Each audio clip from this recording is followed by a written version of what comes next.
Alright, welcome back everyone. This time we're going to be talking about, very quickly, the history of the atom, the way it's arranged, periodic table, all of that kind of stuff.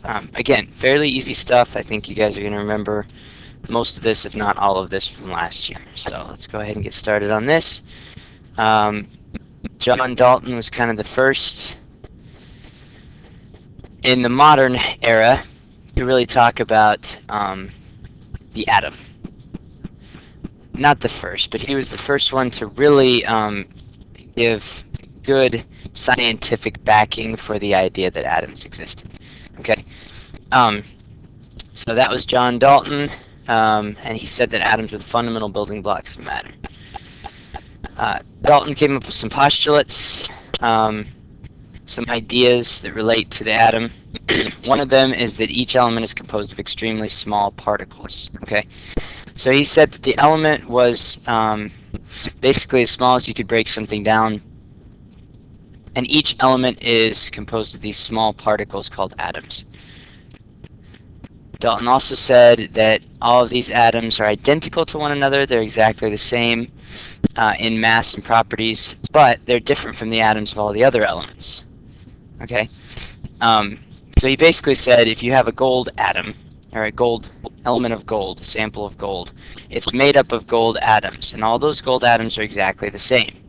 If you have lead, all those lead atoms in that sample are exactly the same, but they're different from all the atoms of gold. Pretty common knowledge now, but it was kind of revolutionary at the time. He also said that when you do a chemical reaction, you don't change the atoms of one element into the atoms of another. So chemical reaction doesn't change a lead atom into a gold atom. Okay, instead you're making combinations of these atoms, and that creates new substances called compounds. He also said atoms are neither created nor destroyed in chemical reactions. Now that's true about normal chemical reactions. We know now that that's not true about nuclear reactions, but we'll get to that later. Compounds are formed when atoms of more than one element combine. I sort of already covered that. Given compound always has the same relative number and kind of atoms. Okay, so again, he was the first one to really say, all right, water, H2O, 2 hydrogens, 1 oxygen. Okay, now he wouldn't have said H2O because back then they didn't know that there were 2 hydrogen atoms for every 1 oxygen atom. But he knew basically that they always had the same ratio by mass of hydrogen to oxygen in water. Okay, so he knew these compounds were a combination of hydrogen and oxygen, and he knew that they always had this 2-to-1 ratio there. Alright, so that was Dalton. Pretty good start there. Joseph Proust came up with the law of definite or constant composition, which is also known as the law of definite proportions. Okay, and we talked about this a little bit last year. We're not going to get into it a lot because, again, there's not a lot on the AP test about this, but it is there. And the law of definite proportion says the elemental composition of a pure substance never varies. So that's sort of like Dalton's last postulate. It basically says that when you have water, or when you have carbon dioxide, or any compound that you have, the ratio of the carbon to the oxygen in carbon dioxide is always exactly the same. Okay? Now it has to be a pure substance. If you have a mixture, we talked about this yesterday, the example that we used is the gold-palladium mixture in white gold. That obviously is a mixture, not a pure substance, because the composition can vary. But in a compound, in a pure substance, the composition never varies. It's always the same. Then the law of multiple proportions. Yeah, this doesn't actually work. I don't know why I kept this in here. Let's see here. Law of multiple proportions. Well, okay, let me help you fill in the blanks there. If 2 elements A and B combine to form more than one compound, the masses of B that can combine with the given mass of A are in a ratio of small whole numbers. That's what you need to put there. Sorry, I guess that didn't make it on the slide for some reason. Small whole numbers. Okay? And that was an important thing as well, and the argument that atoms actually do exist, because what they realized was these, if you take the ratio of these things, if you have a certain amount of H2O, and then you have a certain amount of, well, maybe a better example would be carbon monoxide and carbon dioxide, okay? So if you've got CO and you've got CO2, then what you might notice here is if you have, let's say for CO, if you have, I can't do math in my head, 12 plus 16. What's 12 plus 16? 28.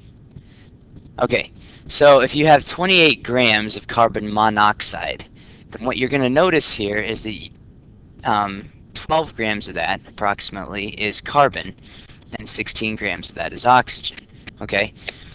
And then what you're going to notice in carbon dioxide, you've got 44 grams. If you got 44 grams of the whole thing, then you're going to notice you've got 12 grams of carbon and 32 grams of oxygen, okay? So what they noticed here is in these different compounds is that there's a relationship there. You know, see, this is twice as much. Okay, so that started to sort of show them, okay, so this compound must have just one oxygen, and this compound must have two, because there's twice as much the mass of oxygen. Okay, and that really argued for the fact that there were atoms before everyone was completely convinced that atoms existed. All right, next, law of conservation of mass. Total mass of substances present at the end is the same as the mass of the substances before. Now, again, that's not true for nuclear reactions. We lose a little bit of mass in a nuclear reaction because it gets converted to energy. But for a normal chemical process, a non-nuclear chemical process, that's going to be correct. You're not going to lose or gain a noticeable amount of mass. Okay. So those are some of the laws that help to lead to the formation of the idea that the atom actually existed. Once the idea that the atom existed was accepted, people started to research, well, what exactly does the atom look like? And most people believed initially that the atom was just a solid sphere. That's what Dalton believed. The atom was a solid sphere, couldn't be divided. There are no parts to it, that sort of thing. Well, J.J. Thomson came along, and he sort of blew that idea out of the water fairly quickly by showing that the atom is made up of at least a couple of parts, and one of those parts was the electron. Okay, and so what he realized was in these cathode ray tubes, and I'm sure you guys remember this from last year, cathode ray tubes, when they passed a stream of charged particles through this tube, he realized that these things were electrons because they were deflected. And what he was able to figure out, there were other people that were working on the fact that these things were negatively charged particles. What Thomson figured out is how unbelievably small these particles were. Okay, and once he realized that, then he was able to figure out that these things are actually smaller than the atoms themselves, so they must be subatomic. Okay, and so that was a huge jump there when people realized there are actually parts to the atom. So Thomson measured what's called the charge to mass ratio, and he found that to be 1.76 times 10 to the 8th coulombs per gram. You don't need to know that number for the AP exam, but that's the number that he found, and he realized he didn't know what the charge on the electron was, and he didn't know exactly what the mass on the electron was. He knew it was very small, but he said if someone could come along and figure out either the charge or the mass, then they could find out the other, because he had come up with this ratio here. Okay, and so then people started working on, well, how do we figure out either the charge or the mass of the electron? Turns out it was a little bit easier to figure out the charge on the electron first. So this is the Millikan oil drop experiment, and basically what he did here, and again, I don't want to spend a lot of time on this because we talked about this last year, but he had a spray of oil there, okay, and then he passed that through some X-rays, okay, which ionizes the atoms. And basically when they passed through there, he was able to measure, based on how fast it fell through the electrically charged plates here. You get the positive charge and the negative charge here.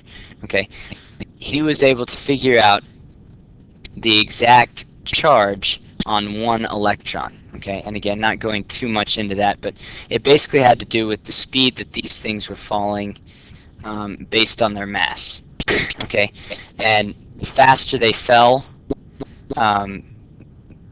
probably the smaller they were. I'm sorry, let me say that again. The faster they fell, the less of a charge that they had, okay?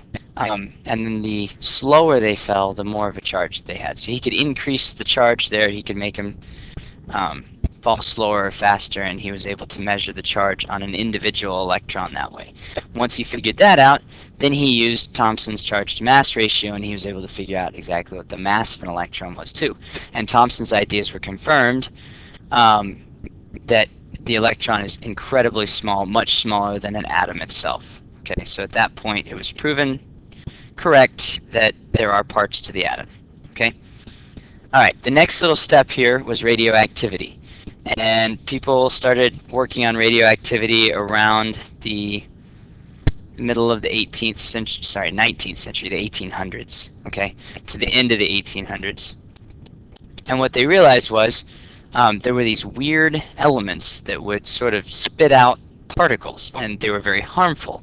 A lot of people got hurt when they were first working with radioactive materials because they didn't realize how harmful they actually were. So this was first observed by Henry Becquerel. Okay, and that's actually a Becquerel is a measure of radioactivity. It's not one that's used that often, but it is a measure. And it was also studied by Marie and Pierre Curie. Okay, and they were some of the early pioneers of radioactive materials.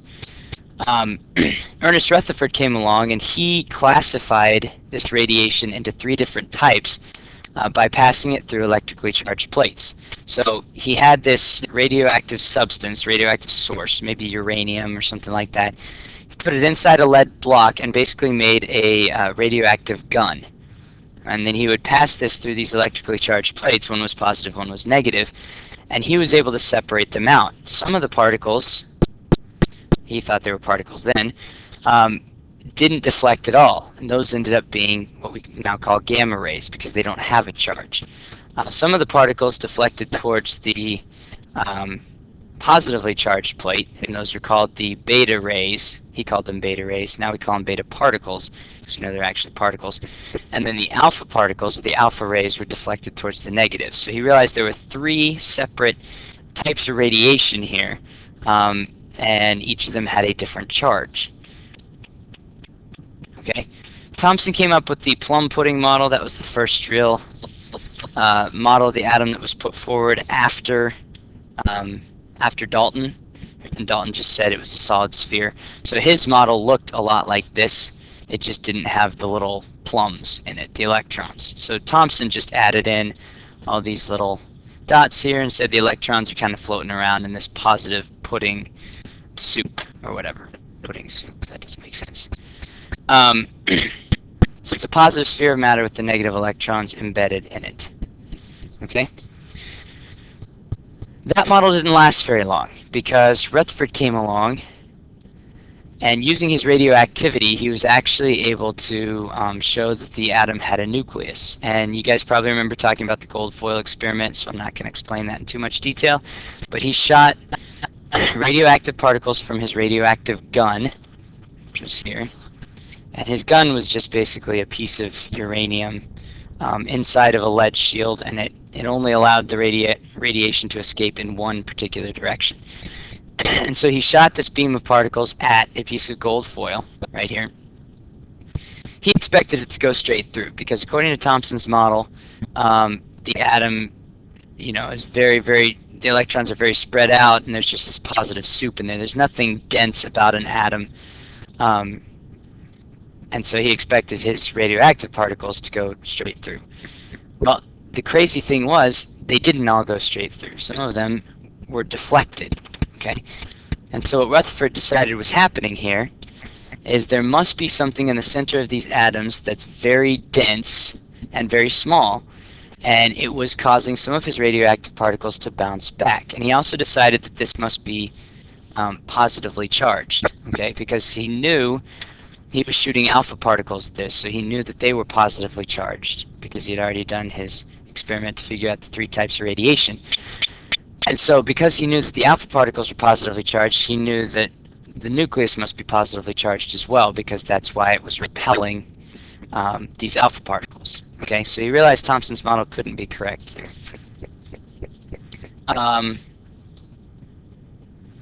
So Rutherford basically said there was a very small, dense nucleus with the electrons around the outside of the atom. Okay, and that's the model that we still sort of hold to today. Now there are definitely some differences from what Rutherford said, but basically we do hold to the model where the protons and the neutrons are in the center of the atom, and the electrons are around the outside. Okay. And he said most of the volume of the atom is empty space. Okay, so that explained why most of his alpha particles were going through, but not all. All right, next, protons were discovered by Rutherford. Well, okay, we already knew that. Protons were discovered by Rutherford. What he didn't realize was that there's also neutrons inside this nucleus as well. And so these neutrons were discovered by Chadwick in 1932. Hang on just a second, let me go ahead and pause this.